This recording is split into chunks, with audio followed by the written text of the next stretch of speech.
dans le Sinaï. Selon un porte-parole de l'armée, des unités du contre-terrorisme aidées par l'armée de l'air ont réussi à tuer 60 terroristes, à en blesser 40 autres et à détruire 27 de leurs véhicules tout-terrain lors d'affrontements au sud de la ville de Rafah, dans la région de Sherzouaïd, dans le nord Sinaï.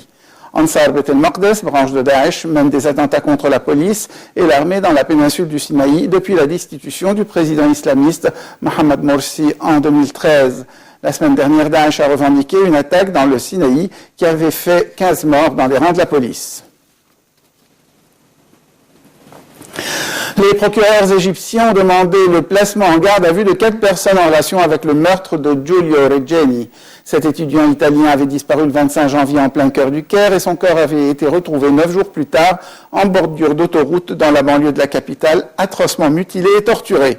Les personnes placées en détention pour 4 jours sont l'épouse, la sœur, le frère et le beau-frère d'un des 4 hommes tués jeudi lors d'un échange de tirs avec la police, qui est considéré comme des membres d'un gang criminel responsable de la mort de Regeni.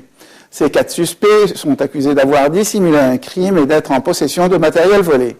Les autorités politiques et judiciaires italiennes ont manifesté leur incrédulité quant au fait qu'un gang criminel qui se serait spécialisé dans l'enlèvement d'étrangers en se faisant passer pour des officiers de police, selon la police, soit derrière le meurtre. Nous voulons la vérité, a martelé sur son compte Twitter le ministre italien des Affaires étrangères Paolo Gentiloni.